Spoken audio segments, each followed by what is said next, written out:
Previously on competitive Elder Dragon Highlander television. I'm actually gonna stick my nose out here about this card. We haven't seen the entire set yet, but I actually think this card might take the spot of being the best card from the entire set for the cEDH format. But now we have a new land in town, Otawara Heavenly City. I think that's how you say it. And suddenly there is a fight. Which one is the stronger, the blue or the green one? You're watching cEDH TV? Let's do it!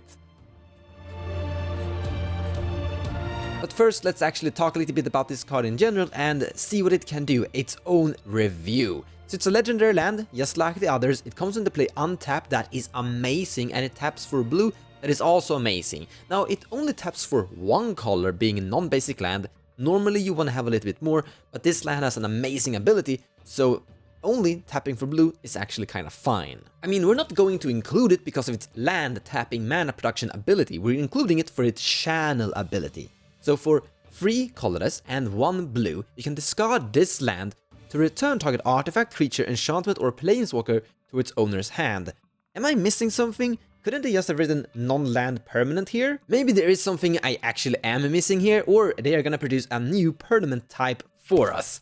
In any case, let's move on. This ability costs 1 less to activate for each legendary creature you control. So if you actually control 3 legendary creatures, it's only blue mana to activate this. Now, just like the other lands, this isn't casting a spell, it's an ability. So it goes past Rule of Law effects and it won't trigger Mystic Remora. But the most beautiful part is that you can't counterspell it. It's an ability, not a spell. So a really common play might be to cast an Adnos as your 1 spell per turn as there's a Archon of Emeria in play, draw cards. By the way, the land has a CMC of 0, so you're digging really good on it on the Adnos. And then discard that card for 1 blue mana if you have 3 more legendaries in play, bounce the Archon of Emeria, and the table is open. Boseiju, who shelters all, can't actually do this, or okay, it can actually do that, but it can't remove an Archon of Emeria. It can only destroy enchantments and artifacts and non-basic lands. So specifically an Archon of Emeria, it can't get rid of. So on paper, this blue land is giving the farm decks, the Adnas decks, for example, Tymna Blue Farm, a huge upgrade to their Adnas strategy. Not just blue farm, things like Kess could even utilize that land as well. Or well, any commander with the color identity of blue could auto-include it easily. Right? That's what you might say on paper, but I actually don't think that this land is going to be auto-included in that many decks. There's a big problem with this card, or actually there's a balance to this card, something that is making it balance. There's a setup demand for it and a rather expensive one. You need to have 3 legendary creatures in play in order for this to be 1 blue mana. For example, here we have blue farm from River May Cry, Kazu and Sinestra. We have Ludwig and Krom that's 2 legendary creatures, but then when you look at the other creatures that's inside the deck, there isn't a single other legendary creature in there. So that if you have both of your commanders in play, that land is going to cost 1 blue mana and 1 generic mana. But that is also demanding that you have both commanders in play. You aren't always gonna have that. Here we have a green-blue Kinnan deck from Higher Kinnan. Easy commander to get in play, just 2 mana, and you have 1. But then, if you look through the entire deck, the only legendary creature we have here is a Nessahal, Primal Tide, and, or well, there's a Thrasius as well, but that's kinda it. So if you have your Thrasius and your Nessahal from the 99, that land will cost 2 blue mana. So normally you're gonna have Kinnan in play, it's gonna be 3 blue mana, or sorry, 1 blue mana and 2 generic. Here's Mono Blue Ursa, Polykraken. I gotta stop calling Polytyrant, Polykraken by a lot of different people. And the only creature inside the 99 is a Hullbreaker Horror. So Ursa, Lord High Artificer, are never going to include that land because the only legend creature they're gonna have access to is Ursa himself. And Ursa flipping into the land can't actually use it at all. Here we have Thrasius and Tymna Hermit Druid from Dazar. You can see the Hermit Druid right there. The only legendary creatures inside this entire deck is the 99 Tymna and Thrasius. Tymna and Thrasius is kinda easy to actually get in play compared to Tymna and Krom.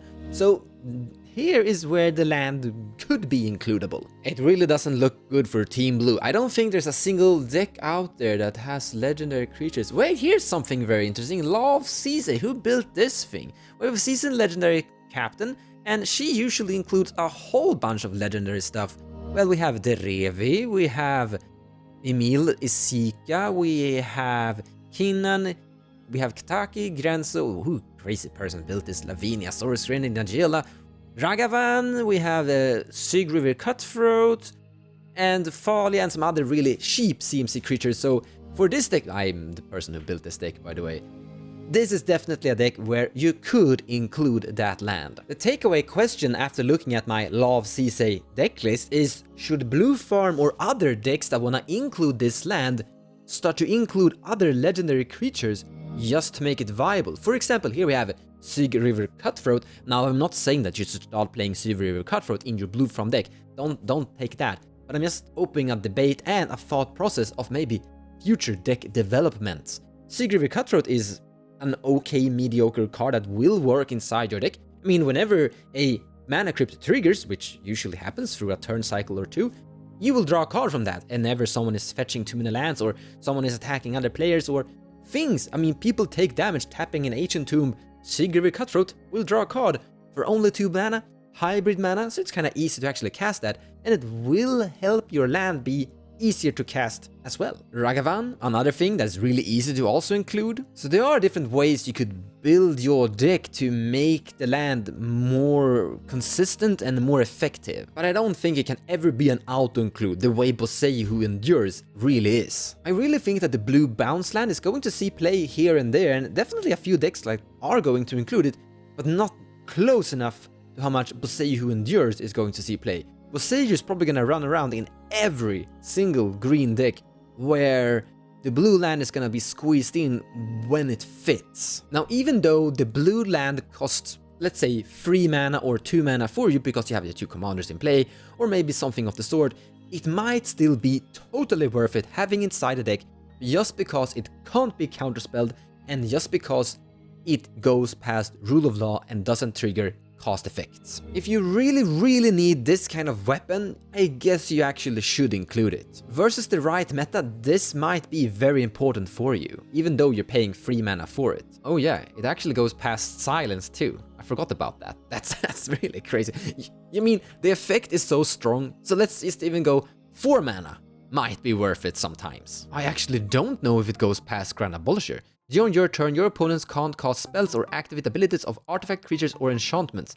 It's a land, so it doesn't shut off that land activation, so yeah, I think it goes past Grand Abolisher as well. That's pretty neat.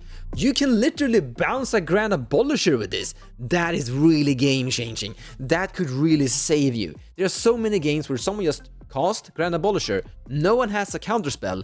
There is a bunch of Assassin's Trophy and Abrupt Decays overall, but no one has that spot removal they are legally allowed to cast.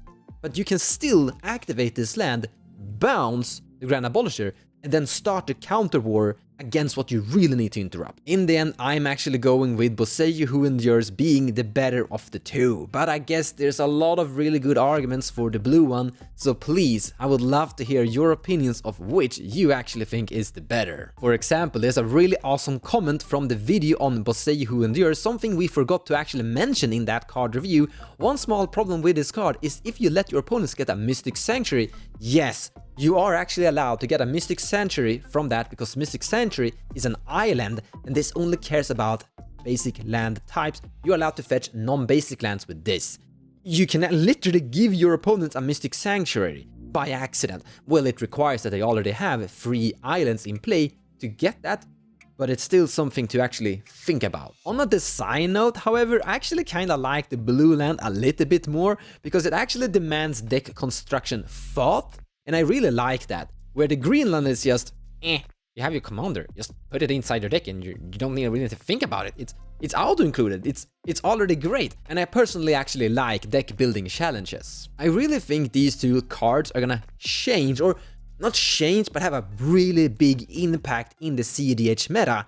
It's gonna be interesting to see how this is developing the rule of law versus Storm. In any case, that's it for the video, guys. Hope you liked it, and I'll see you next time. Thank you so much for watching, and I hope you enjoyed the video. If you like what I do and you wanna support me, feel free to share my videos or even checking out my Patreon page. Also, Purchasing cards from the TCG Players website using the affiliate link in the description below of the video will also help the channel grow. So a big thank you to all of you.